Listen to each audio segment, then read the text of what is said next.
আজ বানাবো সর্ষে বেগুন দিয়ে ভেটকি মাছের ঝাল, সাথে কয়েক টুকরো আলুও দিয়ে দিয়েছি। চলুন, প্রথমে মাছটাকে ম্যারিনেট করতে হবে, তাই পরিমাণ মতো নুন আর হলুদের গুঁড়োটা দিয়ে দিলাম। নুন আর হলুদটা দিয়ে কিছুক্ষণের জন্য একটুখানি ভালো করে মেখে নেব, তারপরে ভাজার পালা। তো সর্ষের তেলটাকে ভালো করে গরম করে দিয়েছি, চারিদিকে একটুখানি ছড়িয়ে দিলাম। চলুন, তারপরে মাছগুলোকে একটা করে ভেজে নিই।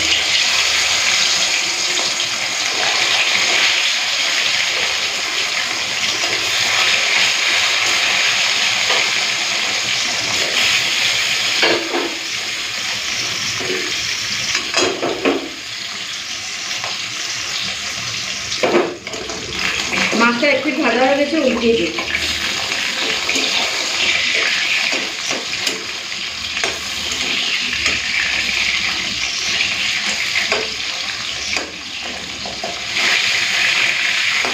তো মাছগুলো লাল করে ভেজে নিয়েছি, তুলে নেব।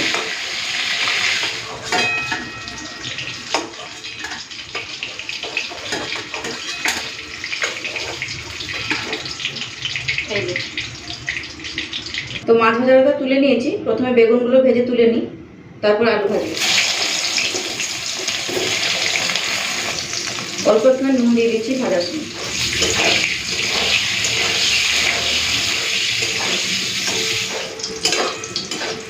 এই যে বেগুনটাকে পুরো লাল করে ভেজে নিয়েছি, তুলে নিই।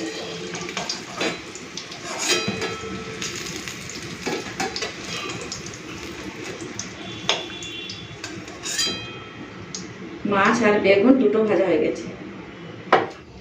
এই তেলেই রান্না করবো, আর তেল দিচ্ছি না। ফোড়ন দিচ্ছি কালো জিরে, অল্প একটুখানি দিলাম। ফোড়নটা দিয়ে একসাথেই আলুটাকে লাল করে ভেজে নেব।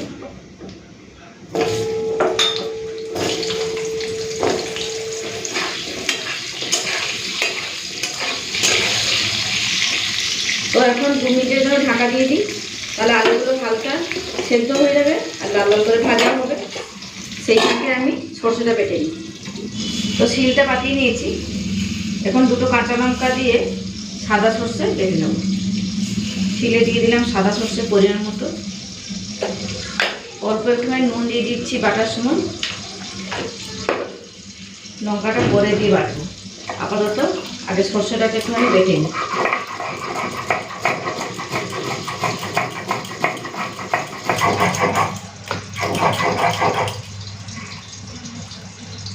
কাঁচা লঙ্কা দুটো ভেঙে দিয়ে দিই।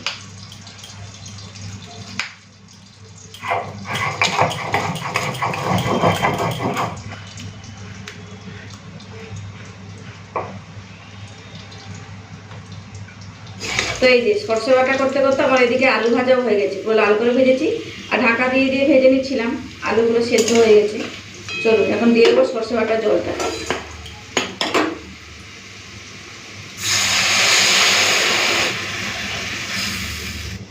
পরিমাণ মতো হলুদের গুঁড়ো দিয়ে দিলাম। কাঁচা লঙ্কা বেটে দিয়েছি, তাই কাশ্মীর লাল লঙ্কার গুঁড়ো অল্প একটুখানি দিচ্ছি, সুন্দর একটা কালার আসবে।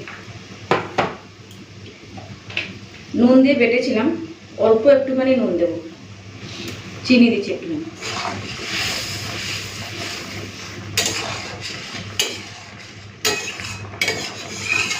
তো গ্রেভিটা ফুটে উঠেছে আর আলুও সিদ্ধ হয়ে গেছে। চলো, এখন মাছ আর বেগুন ভাজাটা দিয়ে দিই।